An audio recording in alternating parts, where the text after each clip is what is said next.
UDFന്റെ ഒരു ക്രൈറ്റീരിയ എന്ന് പറയുന്നത് കഴിഞ്ഞ തവണ ആരൊക്കെ എവിടെയൊക്കെ മത്സരിച്ചോ ആ സിറ്റിംഗ് സീറ്റ് വെച്ചുകൊണ്ടാണ് സീറ്റ് പിന്നെ ചർച്ച ആരംഭിക്കുന്നത്.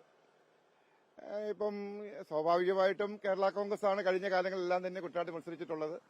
ഇത് കുട്ടനാടിന്റെ സിറ്റിംഗ് സീറ്റാണ്. കുട്ടനാട് കേരള കോൺഗ്രസ് തന്നെ കിട്ടുമെന്നാണ് വിശ്വസിക്കുന്നത്. പക്ഷേ കോൺഗ്രസും കേരള കോൺഗ്രസും തമ്മിലുള്ള ബൈലാറ്ററൽ ടോക്ക് ഇതുവരെ ഔപചാരികമായി ആരംഭിച്ചിട്ടില്ല. ഞാൻ മനസ്സിലാക്കുന്നത് അടുത്ത ആഴ്ച അത് ആരംഭിക്കുകയുള്ളതാണ് മനസ്സിലാക്കുന്നത്. അത് അങ്ങനെ ചർച്ച തുടങ്ങി കഴിയുമ്പോൾ മാത്രമേ കോൺഗ്രസ് പാർട്ടി എന്തെങ്കിലും ഡിമാൻഡ് വെക്കുന്നുണ്ടോ എന്നുള്ള കാര്യം നമുക്ക് അറിയത്തുള്ളൂ. അപ്പോൾ ഞങ്ങളുടെ പാർട്ടിയുടെ ഇതനുസരിച്ച് കുട്ടനാട് കേരള കോൺഗ്രസിന്റെ ഏറ്റവും പാരമ്പര്യമായിട്ടുള്ള സീറ്റാണ്. ആ സീറ്റ് കുട്ടനാട്ടിൽ കേരള കോൺഗ്രസ് തന്നെ മത്സരിക്കും എന്നുള്ളതാണ് ഞങ്ങളുടെ വിശ്വാസം. സ്ഥാനാർത്ഥിയായിട്ട് കളത്തിലിറങ്ങി റിജി ചെറിയാനാണോ അങ്ങനെ തീരുമാനമായിട്ടുണ്ട്? അങ്ങനെ നമുക്ക് ഇതിന്റെ ഒരു UDFന്റെ ഒരു ഇതെന്ന് പറഞ്ഞാൽ UDFിലെ ഘടകകക്ഷികൾക്ക് കോൺഗ്രസുമായിട്ടുള്ള ഘടകകക്ഷികളുടെ ചർച്ച കഴിഞ്ഞ് ഏത് പാർട്ടിക്കാണെന്ന് സീറ്റ് തീരുമാനിച്ചു കഴിഞ്ഞാൽ ഇപ്പോൾ കേരള കോൺഗ്രസിനാണ് കുട്ടനാട് എന്നുള്ളത് ഔദ്യോഗികമായി UDF അംഗീകരിച്ചു കഴിഞ്ഞാൽ കേരള കോൺഗ്രസിന്റെ ഹൈപ്പവർ കമ്മിറ്റി കൂടും. ആ ഹൈപ്പവർ കമ്മിറ്റി സാധാരണ കൂടിക്കൊണ്ട് പാർട്ടി ചെയർമാനെ സ്ഥാനാർത്ഥികളെ തീരുമാനിക്കാൻ ചുമതലപ്പെടുത്തും. ഇവിടെ വിജയസാധ്യത നോക്കിക്കൊണ്ട് പാർട്ടി ചെയർമാൻ അപ്പോൾ ഓരോ നിയോജകമണ്ഡലത്തിലും മത്സരിക്കാൻ ആഗ്രഹിക്കുന്നവരുടെ ചെയർമാനുമായിട്ട് ബന്ധപ്പെടും. ചെയർമാൻ അവരെല്ലാം വിളിച്ച് അവരുടെ കുറിച്ച് ചെയർമാന്റേതായിട്ടുള്ള ഒരു സ്റ്റഡി നടത്തിയതിനു ശേഷം എല്ലാവരെയും വിളിച്ച് അവരെ കാര്യങ്ങൾ കൺവിൻസ് ചെയ്യിച്ചിട്ട് ഏറ്റവും കൂടുതൽ വിജയസാധ്യത നമ്മളെ സംബന്ധിച്ചോളം ഇത്തവണ UDF പറയുന്ന എന്ന ഒറ്റ കാര്യമുള്ളൂ.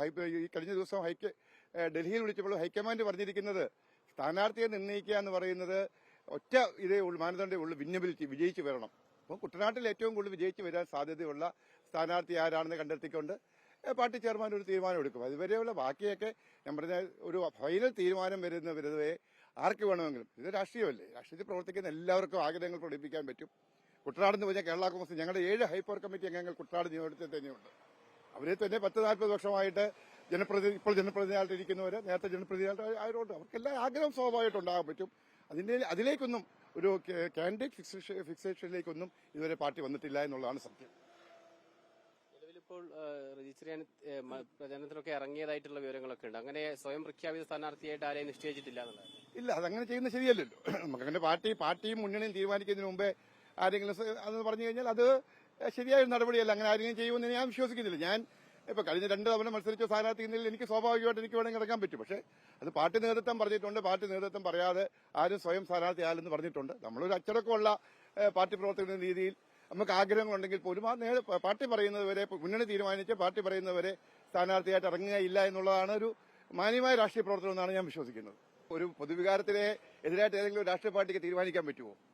കുട്ടനാട്ടിലെ പൊതുസമൂഹം ആഗ്രഹിക്കുന്നത് കുട്ടനാട്ടിൽ ജനിച്ച് കുട്ടനാട്ടിൽ പൊതുപ്രവർത്തനം നടത്തുന്ന, കുട്ടനാടിനെ അറിയാവുന്ന, കുട്ടനാട്ടിലെ പ്രശ്നങ്ങൾ അറിയാവുന്ന ഒരാള് കുട്ടനാടിന്റെ MLA ആയി വരണം എന്നുള്ളതാണ് കുട്ടനാട്ടിലെ. അതേ കക്ഷി രാഷ്ട്രീയത്തിനൊക്കെ അതീതമായ നമ്മൾ ഈ സോഷ്യൽ മീഡിയയിലൊക്കെ നോക്കിയാൽ അറിയാം, പുതിയ തലമുറ ഒറ്റ കാര്യമേ പറയുന്നുള്ളൂ, ആരും ആയിക്കോട്ടെ കുട്ടനാട്ടുകാരനായിരിക്കണം. കഴിഞ്ഞ 10-20 വർഷമായിട്ടുള്ള കുട്ടനാടിന്റെ അപജയങ്ങള് ഒരു ഫുൾ ടൈം പൊളിറ്റീഷ്യൻ അല്ലാത്തതുകൊണ്ടും ഒരു പൊതുപ്രവർത്തകൻ അല്ലാത്തതുകൊണ്ടിട്ടുള്ള അപജയങ്ങളാണ് കുട്ടനാട്ടിൽ ഉണ്ടായിട്ടുള്ളത്. അതുകൊണ്ട് കുട്ടനാടിനെ അറിയാവുന്ന, കുട്ടനാട്ടിൽ ജനിച്ച് കുട്ടനാട്ടിൽ കഴിഞ്ഞ 10 വർഷങ്ങളായി ഇവിടെ പ്രവർത്തിക്കുന്ന ഒരാള് അതാരാണെങ്കിലും അവര് MLA ആയി വരണമെന്നാണ് കുട്ടനാട്ടിന്റെ ഒരു പൊതുസമൂഹത്തിന്റെ ആഗ്രഹം. തീർച്ചയായിട്ടും ഒരു പാർട്ടിക്കും പൊതുവികാരത്തിനപ്പുറമായ ഒരു തീരുമാനം എടുക്കാൻ പറ്റില്ല എന്നുള്ളതാണ് നമുക്ക് മനസ്സിലാക്കാൻ സാധിക്കും.